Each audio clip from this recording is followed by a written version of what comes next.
Olá, muito boa noite. A produção industrial no Amazonas voltou a registrar queda no mês de julho, segundo pesquisa divulgada recentemente pelo IBGE. O recuo foi de 1,5% em relação a junho, mas comparado com julho de 2014, a queda é ainda mais acentuada, pouco mais de 18%. Um cenário negativo agravado ainda mais pela crise econômica. E para falar sobre as perspectivas da indústria para os próximos meses, o Bom Cidade Entrevista deste sábado recebe o presidente reeleito do Centro das Indústrias do Estado do Amazonas, Wilson Périco. Muito boa noite, Wilson. Prazer recebê-lo aqui no Bom Cidade Entrevista. O prazer é meu, agradeço o convite. Boa noite a todos que nos assistem. Eu espero poder contribuir um pouquinho com as informações. Com certeza. Não são informações positivas, infelizmente, mas que nós possamos esclarecer um pouquinho as pessoas da sociedade e dizer que tem uma notícia boa, que as coisas vão melhorar. Todos esperamos, né? Sabemos quando. Então vamos trabalhar. Pois é, Wilson, a indústria não é o único setor afetado aí por essa crise. A gente sabe que está atingindo todos os setores da economia do país. Mas, por outro lado, a indústria é praticamente a primeira a contribuir aí para o aumento do desemprego no país, já que as demissões, quando ocorrem, elas são bem intensas, são maciças. A gente tem aí uma perspectiva, né, de que até o fim do ano o número de demissões em todo o país possa chegar a mais de 600 mil demitidos só na indústria. Ou seja, para a indústria o impacto é muito intenso por essa questão do desemprego. A indústria no país, ela vem sofrendo já há muitos anos. No final dos anos 90, essa indústria chegou a representar 37% do PIB. Hoje ela se aproxima de 20%. E é pior quando nós trazemos para a regionalidade, quando nós trazemos para o nosso estado. O nosso estado tem, na sua arrecadação estadual, o recolhimento do ICMS, 95% dessa arrecadação vem da capital. Então, isso está ligado diretamente à atividade do polo industrial, aos empregos gerados por essa atividade que consomem também na nossa capital e traz ao nosso estado uma dependência muito grande da riqueza gerada aqui em Manaus. Sofremos porque num momento como esse, onde a crise ela se transforma numa crise econômica, mas é uma crise de confiabilidade. Confiabilidade é essa falta de confiabilidade por parte da sociedade. As pessoas que perderam emprego, perderam o poder de compra, aquelas que estão empregadas não têm garantia de que estarão empregadas nos próximos meses, então retrai muito o consumo e passa a comprar só aquilo que é extremamente essencial. E o que nós produzimos em Manaus não faz parte desse topo de gêneros essenciais para o cidadão nesse momento. E sofre. Então, o eletroeletrônico, ninguém vai pensar em trocar o televisor agora, vai segurar, esperar um momento melhor para poder substituir. A motocicleta, principalmente as motocicletas até 150 cilindradas, que muitos compravam, e quem adquire esse produto, ele adquire como uma possível fonte de renda para ser um mototáxi, um entregador, um motoboy, já sofre há alguns anos com a dificuldade de acesso ao crédito, com a aquisição desse bem. Então, e é o maior volume da atividade do segmento das rodas, consequentemente cai, e aí esse reflexo nos empregos aqui em Manaus. E esse ano, infelizmente, nós só estamos falando de algo em torno de 20 mil empregos a menos no polo industrial comparado com 2014. Fora os 23 mil empregos ou funcionários das empresas que estão em casa, em licença ou em férias coletivas, fora de época, para tentar superar esse momento, apostando numa retomada de final de ano que até o momento ainda não foi sinalizada positivamente, mas vamos aguardar mais um pouco. E todo esse contexto mostra, que deixa a nossa economia tão vulnerável, mostra aí a necessidade mais do que urgente de haver uma reformulação, né, de novas alternativas para gerar renda aqui para o Estado, que não fique dependente só da indústria, ou seja, a ampliação concessão aí, a prorrogação, né, dos benefícios da Zona Franca de Manaus por mais 50 anos, na verdade, não traz na prática um benefício tão grande assim, que o Estado é totalmente dependente de uma indústria que está aí hoje, mas pode não estar amanhã. Exatamente isso. Eu acho que a prorrogação foi importante, é importante sim, para que nós possamos preservar o que o polo industrial oferece em termos de benefício socioeconômico para o nosso Estado, mas não menos importante do que isso, para preservar a nossa economia, é buscarmos o que nós batizamos de novas matrizes econômicas. E isso não está na capital.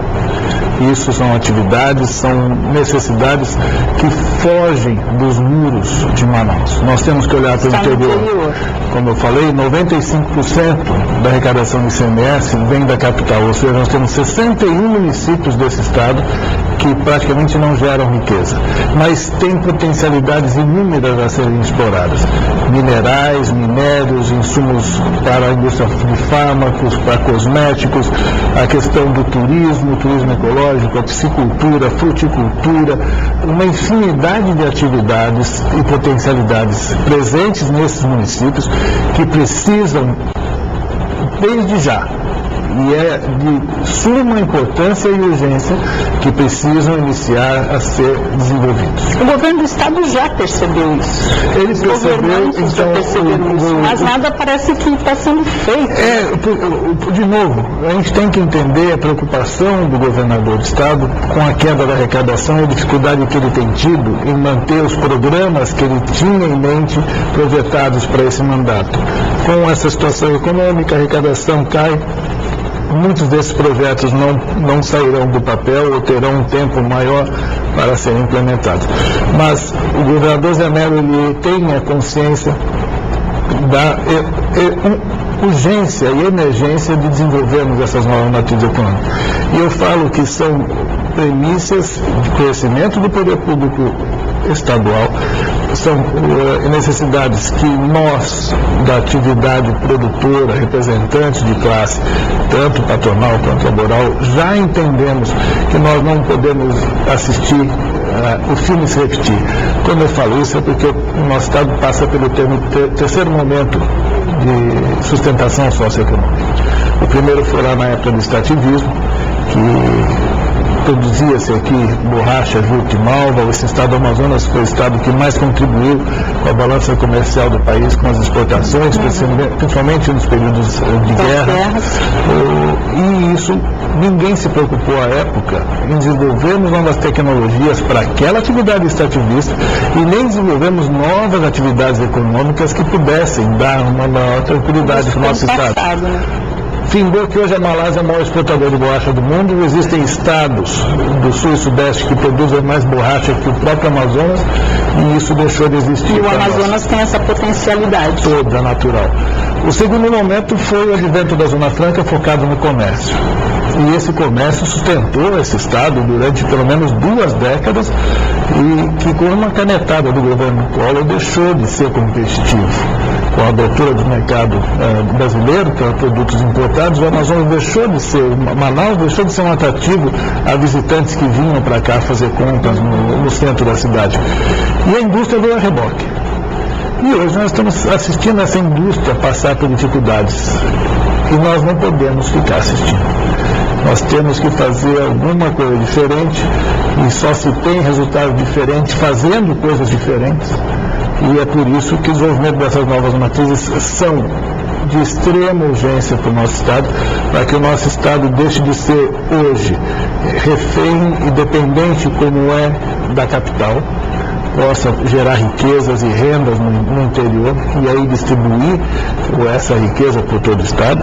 E mais que isso, deixarmos de ser refém de como somos hoje de Brasília. Eu falo que nós não estamos com o pires na mão, nós não precisamos de favor de ninguém. Nós precisamos de respeito aos nossos direitos, direitos constitucionais que estabelecidos pelo decreto 288, que instituiu o modelo Zona Franca, e também fazer a lição de casa, que é desenvolver essas novas matrizes que nos levarão, se Deus quiser, a uma independência. Tá certo, Wilson. A gente vai fazer um rápido intervalo aqui na entrevista. A gente volta daqui a pouquinho, logo depois do intervalo. Não saia daí.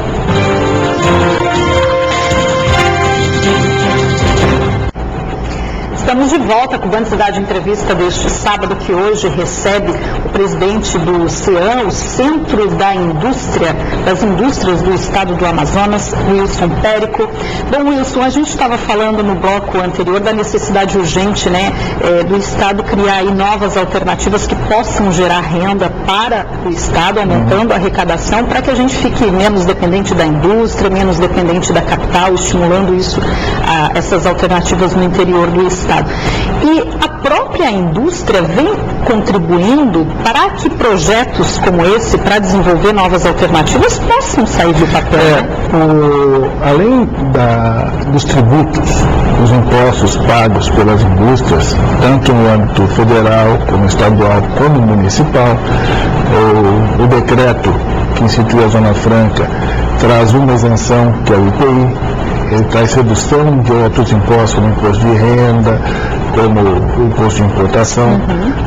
O Estado tem também alguns incentivos oferecidos ao ICMS, mas o ICMS ele é cobrado da grande maioria das empresas. O município, a gente paga o ISS, paga o IPTU, paga o alvará.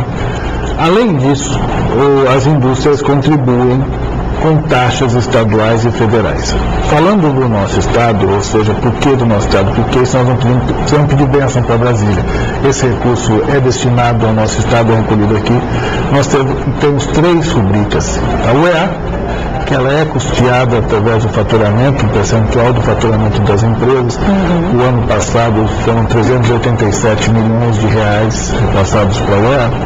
E a UEA está presente em todos os municípios do nosso estado, por isso que é um vetor muito importante para ser utilizado no desenvolvimento dessas novas matrizes econômicas. Nós temos uma outra taxa, que é o FTI, que é um fundo que está previsto para a utilização na interiorização do Estado, ou seja, desenvolvimento das atividades no interior, que foram 800 milhões de reais arrecadados no ano passado para esse fundo. E temos o FMPS, que é o Fundo para Micro e Pequena Empresa, que também podem ser utilizados para gerar micro e pequenos negócios pelo interior, que vão gerar riqueza e renda. Então, ou seja, são recursos que estão aí disponíveis para serem realocados? São recursos que estão disponíveis, são gerados aqui, que podem e devem, nesse momento, ser discutidos, a aplicabilidade e a utilização para o desenvolvimento de competência, capital intelectual, quando a gente fala da UEA, para desenvolvermos as potencialidades de cada um dos municípios, para que nós possamos daí ter geração de riqueza e renda para o cidadão, para o município e para o Estado, oriundo dessas potencialidades. Então nós temos que olhar para frente. Então, ter uma prospecção dessas potencialidades nesses municípios.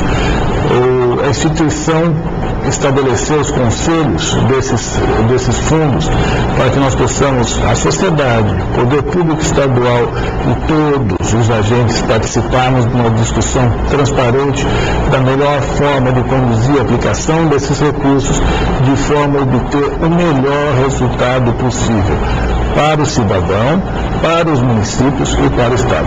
E com isso, como eu disse, sair dos muros de Manaus, deixar de ser dependente o Estado daquilo que se faz hoje no polo industrial, que sustenta esse Estado socioeconomicamente falando, distribuir um pouco isso, que eu saí desses 2 vetores, o eletrônico e o duas horas, e deixar o Estado do Amazonas livre das benesses e do bom humor de Brasília. Nós não precisamos de favor.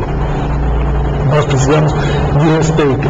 E esse respeito tem faltado para com o nosso Estado. Olha a forma que o Poder Público Federal tem tratado o Estado do Amazonas nas suas demandas com relação à infraestrutura. A BR-319, que há anos nós pleiteamos essa conexão por terra e não sai por questões que não vale a pena de discutir. A questão do novo porto público da cidade de Manaus, que também não acontece. A carência de infraestrutura que afeta o nosso Estado há anos, há décadas, e não é resolvido. Agora passa por essa questão com a SUFRAMA, a forma desprestigiosa como o governo federal tem tratado a SUFRAMA e os seus servidores, Uma autarquia como essa, que está por 9, 10 meses sem um superintendente efetivo, os servidores que têm tido o seu pleito de reajuste e equiparação salarial sendo empurrados com a barriga aí por 5, 6 anos. E agora com a crise vai ser ainda mais. Você vê o governo falando que para equilibrar os custos não vai ter aumento para o servidor público, querer aumentar o custo de vida do cidadão pelo aumento de tributos e não faz a lição de casa, que é fazer o enxugamento, a redução dos custos da máquina pública, que tanto são necessários. Um país como o nosso não pode se manter com 39 ministérios, muitos deles conflituosos, com os 23 mil empregos comissionados, e você não vê movimentação nenhuma por parte do governo federal em corrigir esses desvios, em resgatar o controle político e econômico do país, que você faz isso resgatando a sua credibilidade, ou seja, é um governo que a cada vez que se pronuncia perde mais e mais o apoio popular por falta de crédito. Ainda falando da questão da SUFRAMA, uma reunião importante, que é a reunião do CAS, que foi definido aí 6 reuniões durante o ano. Esse ano nós tivemos a segunda ainda está para acontecer, não tem data definida. Então, tem a segunda que estava agendada para o final de agosto, ela foi adiada agora, está prevista para acontecer no dia 23, que é a semana que vem, e não sei se o ministro virá. E também é uma outra coisa que muito nos entristece, eu aprendi com os meus avós, que você só se decepciona com as pessoas quando você coloca algum tipo de confiança e credibilidade nela. E o ministro Armando Monteiro conta com a nossa confiança, é uma pessoa que sempre esteve presente nas demandas do Estado do Amazonas enquanto senador, é uma pessoa que trabalhou muito conosco quando presidente da CNI, mas tem tido muita dificuldade de exercer o seu papel à frente do Ministério, porque não conta ele com toda a autonomia que mereceria ter para fazê-lo. E, infelizmente, o ministro Armando Monteiro até hoje não pisou no nosso Estado como ministro do Estado. E talvez nem pise, né? Então, a decepção que eu tenho, particularmente, para com o ministro Armando Monteiro é essa, porque ele poderia ter estado aqui, poderia ter resolvido essa questão da superintendência com uma indicação. Eu não vou citar nomes, mas teria que ter isso definido já há muito tempo para que a SUFRAMA tivesse resgatado a sua representatividade. Quem perde com isso? Perde a autarquia, perdemos nosso Estado, que temos uma autarquia enfraquecida, e as decisões de interesse e direito dos investimentos aqui com relação a PPBs, por exemplo, não são discutidas em Manaus mais, são discutidas e definidas nos corredores do Brasil, o que é pior, porque existem interesses outros que cerceiam o nosso direito e impedem que o Estado consiga atrair novos investimentos pelo bloqueio de PPBs. Nós temos pelo menos 14 PPBs que estão aguardando definição por parte dos ministérios, o MCT ou o MDIC, há mais de ano, e isso não acontece. Infelizmente a questão política, né, atrapalha bastante. Infelizmente a questão política atrapalha bastante. A miopia de alguns governantes atrapalha mais ainda. E quando você fala de direitos contra interesses, não há como você não preservar os direitos. E esse nosso direito tem sido desrespeitado por conta de interesses outros que também não me cabe aqui comentar. A gente está com o tempo já se esgotando, e eu gostaria que você fizesse uma avaliação final, assim, para a indústria. A gente sabe que o cenário é tão negativo, mas tem alguma mensagem que você possa deixar, assim, de uma esperança, uma expectativa aí para o setor? Tem.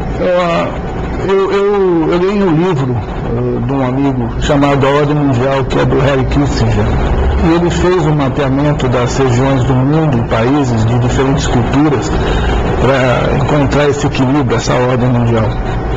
E muito me chamou a atenção o posicionamento de um chinês, Mao Zedong, que foi ele que instituiu a República Popular da China. E ele disse que na nossa vida a única constância é a certeza das inconstâncias. Ou seja, é cíclico. E nos cabe aproveitar os momentos bons para crescer mas aonde nós crescemos é exatamente nas dificuldades. Então, é nesse momento de queda da atividade econômica, nesse momento de dificuldade de emprego, que nós temos que nos reinventar e melhorarmos, estarmos melhor preparados para aproveitar o momento positivo, o momento bom, que certamente vai chegar. Eu falo que desafios foram feitos e existem para serem superados. Esse é mais um desafio. Nós já passamos por tantos outros no passado, superamos, e esse é mais um desafio que certamente será superado. Só não consigo dizer quando, mas que certamente nós superaremos sim, e nós voltaremos a crescer e vamos crescer muito melhor preparados do que nós estávamos antes dessa crise. Fortalecidos, exatamente. Tá certo, Wilson. Muito obrigada pelas suas informações, e o Band Cidade Entrevista está à disposição, todo mundo aí torcendo para uma retomada o mais rápido possível da nossa economia. Eu também torço e agradeço mais uma vez o convite, desejo a todos uma excelente noite e manter a fé, manter o pensamento positivo, o otimismo, que é a única coisa que nós precisamos nesse momento. Com certeza, tá bom. E é assim que a gente encerra então o Band Cidade Entrevista deste sábado. Uma boa noite para você, obrigada pela companhia, um ótimo domingo. A gente volta a se encontrar na segunda-feira no Band Cidade a partir de 10 para 7 da noite. Até lá.